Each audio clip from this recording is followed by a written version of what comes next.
Durante años creí que besar a una mujer era pecado, pero cuando el sabor de paloma se quedó en mi lengua, me pregunté, ¿cómo algo tan hermoso puede estar mal? Según mi familia, este era el mayor pecado que una chica como yo podía cometer. Amar a una mujer, desearla, tocarla. Mi nombre es Sofía, tengo 24 años, y esta es mi historia sobre fe, amor prohibido y encontrar mi propia verdad. Pero necesito contárselos todo, porque esta no es solo una historia sobre el amor, esta es una historia sobre elegir entre lo que te enseñaron a creer y lo que tu corazón sabe que es verdad. Y tal vez lo que hice está completamente bien. Crecí en Sevilla, en una familia católica tradicional. Mi madre Esperanza nunca faltaba a misa dominical. Mi padre Roberto tenía una cruz colgada en cada habitación de la casa. Éramos de esas familias que rezan antes de cada comida, que guardan luto completo durante Semana Santa, y que consideran que la Biblia no tiene interpretaciones, solo verdades absolutas. Yo era la hija perfecta, estudiosa, obediente, pura, iba a misa diaria, no solo dominical. Tenía un rosario siempre en mi bolso. Cuando cumplí los 23, mi madre ya preguntaba cuándo llevaría a casa a un buen chico católico para conocer a la familia. La presión no era solo social, era espiritual. Se suponía que mi propósito era ser una buena esposa, una buena madre, una buena cristiana. Nunca cuestioné nada de esto, hasta que la conocí a ella. Era una mañana de martes en el café de Triana, ese pequeño lugar cerca de la catedral, donde yo solía ir después de la misa. Mi Biblia abierta en la mesa, mi café con leche humeante, y estaba leyendo San Pablo, cuando sentí que alguien me observaba. Levanté la vista y ahí estaba ella. Cabello negro ondulado cayendo sobre sus hombros como una cortina de seda, ojos verdes intensos que me atravesaron como rayos de luz. Llevaba una camisa blanca de lino, que se pegaba perfectamente a sus curvas, pantalones vaqueros ajustados, y una sonrisa que podría haber derretido toda mi fe en ese mismo instante. ¿Es buena esa lectura?, preguntó, señalando mi Biblia. Su voz tenía un acento extranjero, musical, como si cada palabra fuera una canción. «Es la palabra de Dios», dije, sintiéndome tonta por lo obvio de mi respuesta. Mis mejillas se calentaron sin explicación. Se sentó frente a mí sin pedir permiso, con esa confianza que solo tienen las personas que han vivido sin disculparse por existir. «Me llamo Paloma», dijo. «Soy de Venezuela, pero he estado viviendo en Madrid el último año». Venezuela, eso explicaba su acento, esa musicalidad que hacía que cada sílaba sonara como poesía. «Sofía», dije, cerrando la Biblia instintivamente, como si su presencia la profanara de alguna manera. «¿Y qué dice San Pablo hoy?», preguntó, con una sonrisa que no se burlaba, pero tampoco reverenciaba. «Habla sobre la pureza», dije, sintiéndome extrañamente expuesta. «Ah», dijo, recostándose en su silla. «¿Y qué piensas tú sobre la pureza, Sofía?». La pregunta me tomó desprevenida. Nadie me preguntaba qué pensaba yo. La pureza era lo que la Iglesia decía que era. La pureza era no pecar, no desear lo prohibido, no cuestionar. «Pienso que es importante», dije finalmente. «¿Pero qué significa?», insistió. «Significa no sentir, no experimentar, no vivir». Sus preguntas eran como pequeñas bombas explotando en mi cerebro ordenado. Significa seguir el camino de Cristo». Paloma sonrió, no con condescendencia sino con curiosidad genuina. «¿Y crees que Cristo quería que fuéramos infelices?». No supe qué responder, porque la verdad, en el fondo de mi corazón, en ese lugar donde guardaba mis preguntas más secretas, siempre me había preguntado lo mismo. Esa conversación se repitió durante semanas. Cada martes, después de misa, Paloma aparecía en el café como si fuera parte de mi rutina matutina. Hablábamos de filosofía, de espiritualidad, de la diferencia entre fe ciega y fe consciente. Ella nunca atacó directamente mis creencias, pero cada pregunta que hacía era como una gota de agua horadando la roca sólida de mi dogma. «¿Crees que Dios te ama?», me preguntó un día. «Por supuesto», respondí automáticamente. «Incondicionalmente, sí, pero no hay peros en el amor incondicional, Sofía». Sus palabras se quedaban conmigo durante días. Por las noches, cuando intentaba rezar el rosario, me encontraba pensando en sus ojos verdes, en la manera como pronunciaba mi nombre, en cómo su mano rozaba accidentalmente la mía cuando alcanzaba el azúcar. Y entonces comenzó a pasarme algo que nunca había experimentado. Empecé a cuestionar no solo mis creencias, sino mis sentimientos. Cuando Paloma reía, Mi estómago se contraía de una manera extraña. Cuando se inclinaba hacia mí para hacer una pregunta, el aroma de su perfume, jazmín mezclado con algo más profundo, más terreno, me mareaba, y por las noches, cuando intentaba orar, su imagen se inmiscuía en mis pensamientos devotos de maneras que me llenaban de una culpa terrible y un deseo aún más terrible. Una tarde de lluvia,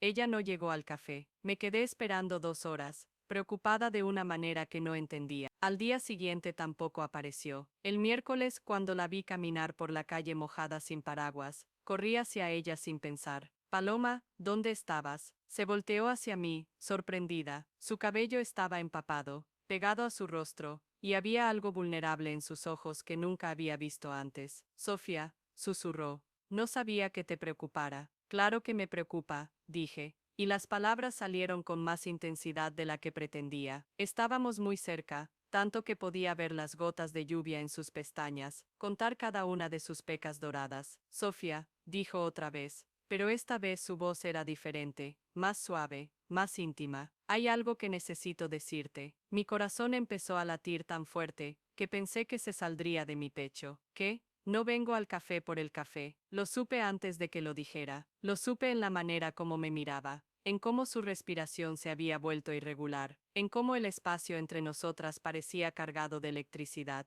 ¿Por qué vienes?, pregunté, aunque mi voz era apenas un whisper. Por ti, dijo. Vengo por ti, Sofía, y creo que tú también sientes. La lluvia caía más fuerte ahora, empapándonos a ambas, pero ninguna de las dos se movió. Era como si el mundo hubiera pausado, esperando mi respuesta. Yo comencé, pero no sabía cómo terminar la frase, porque decir sí sería admitir algo que había estado negando durante semanas. Decir no sería mentir. Paloma levantó su mano y tocó mi mejilla con la punta de sus dedos. Su toque era tan suave que casi pensé que lo había imaginado, pero el calor que se extendió por mi rostro era muy real. Puedo, susurró. No dije que sí, pero tampoco dije que no. Simplemente cerré los ojos y sentí como sus labios se encontraron con los míos. El beso fue suave al principio, tentativo como una pregunta, pero cuando no me aparté, se profundizó. Sus labios sabían a lluvia y a miel, y a algo completamente nuevo que no tenía nombre. Mi mundo entero se tambaló. Cada enseñanza, cada sermón, cada oración que había memorizado se desintegró en ese momento, reemplazado por una sensación tan pura, tan correcta, que me hizo cuestionar todo lo que creía saber sobre el pecado. Cuando nos separamos, estaba temblando, y no era por el frío de la lluvia. ¿Está mal?, pregunté, con lágrimas mezclándose con la lluvia en mi rostro. ¿Se siente mal?, preguntó ella a cambio. No, no se sentía mal, se sentía como despertar, se sentía como respirar por primera vez. Pero después llegó la culpa. Esa noche no pude dormir. Me arrodillé junto a mi cama, con el rosario entre las manos, tratando de rezar, tratando de pedir perdón. Pero cada vez que cerraba los ojos, veía los de Paloma. Cada vez que intentaba sentir arrepentimiento,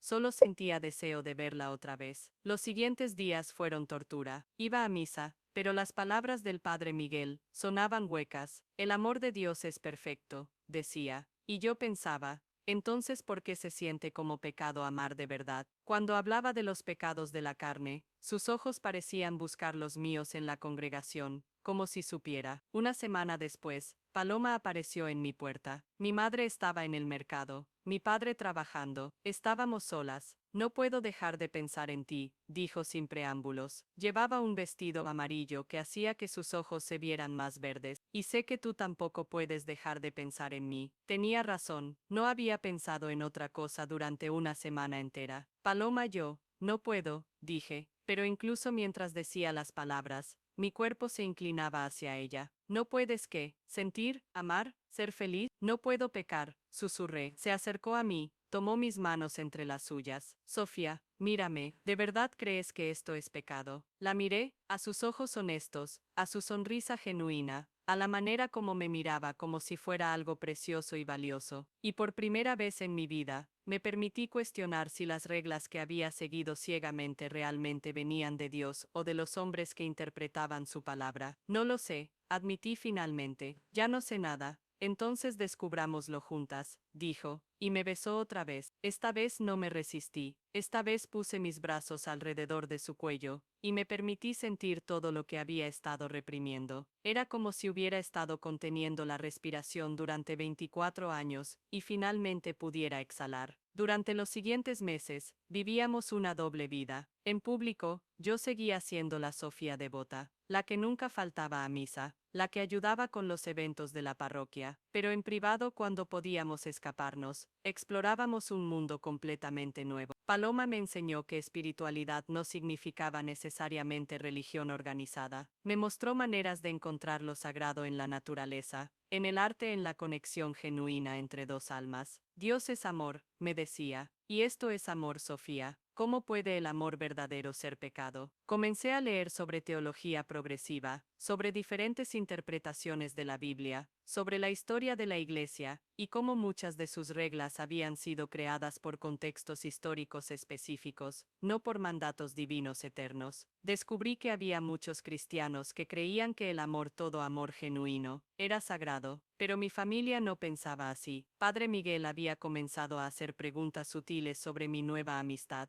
Mi madre comentaba que parecía diferente últimamente, menos centrada en las cosas importantes, y mi padre había comenzado a hablar más frecuentemente sobre la necesidad de que encontrara un esposo pronto, antes de que fuera demasiado tarde.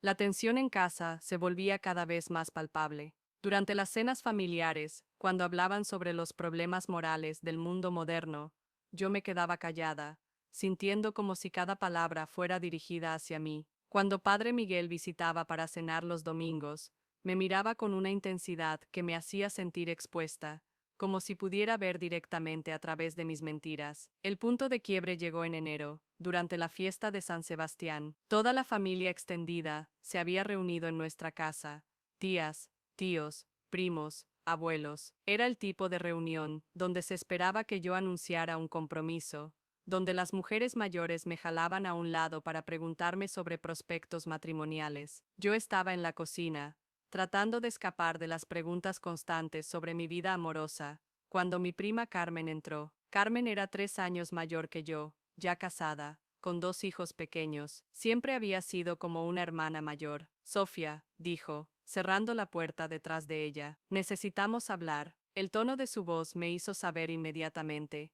que esto no iba a ser una conversación casual. ¿De qué?, pregunté, aunque mi estómago ya se estaba hundiendo. Te vi, dijo simplemente, la semana pasada, en el parque con esa mujer. Mi mundo se detuvo. Carmen me había visto besando a Paloma en el parque cerca del río. El lugar que pensábamos era lo suficientemente alejado, lo suficientemente privado. Carmen, yo puedo explicar. No necesitas explicarme nada a mí, dijo, pero había tristeza en sus ojos, no ira.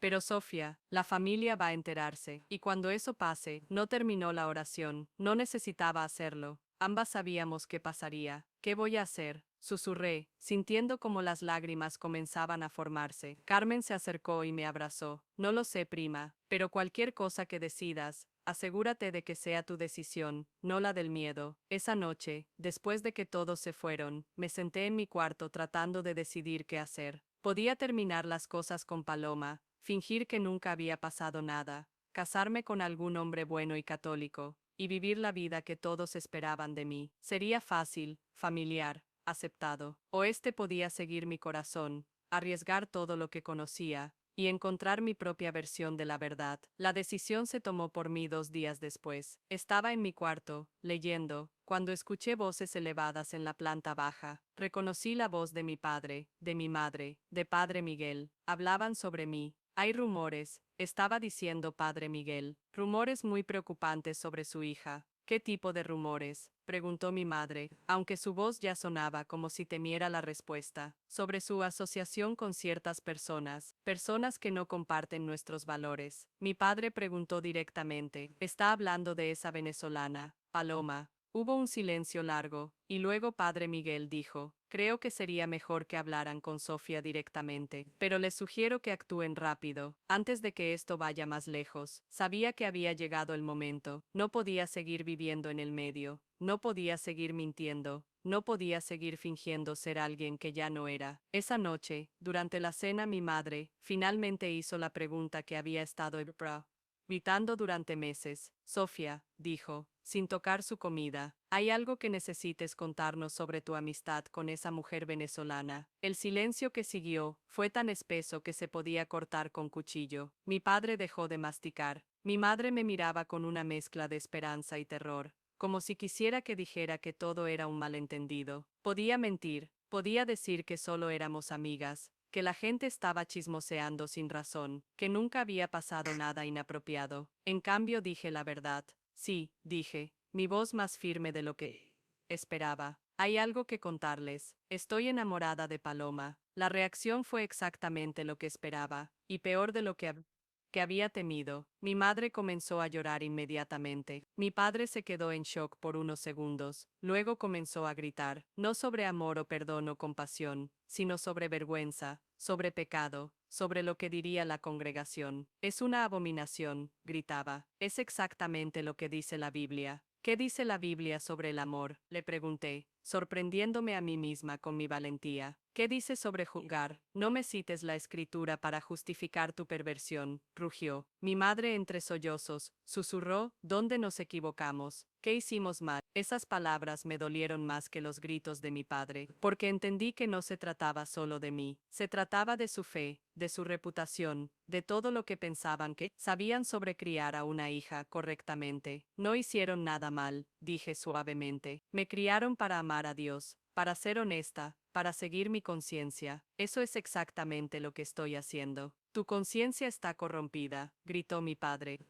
Y entonces mi madre dijo las palabras que cambiaron todo. Tienes una opción, Sofía. O terminas esta cosa, inmediatamente, buscas ayuda espiritual, y te comprometes con un hombre decente. O ya no eres nuestra hija. El ultimátum que había estado temiendo durante meses, finalmente había llegado. Miré a mis padres, estas personas que me habían criado, que me habían enseñado sobre el amor de Dios, que habían sido mi mundo entero, durante 24 años, y vi que sus ojos estaban cerrados, no solo hacia mí, sino hacia la posibilidad de que pudieran estar equivocados. Entonces supongo que ya no soy su hija, dije, levantándome de la mesa. Subí a mi cuarto, empaqué una maleta con lo esencial, y me fui esa misma noche. Paloma me recibió en su pequeño apartamento sin preguntas, sin te lo dije, solo con brazos abiertos, y la promesa de que encontraríamos una manera de seguir adelante juntas. Los primeros meses fueron los más difíciles de mi vida. No solo había perdido a mi familia, sino toda mi estructura de creencias, toda mi identidad.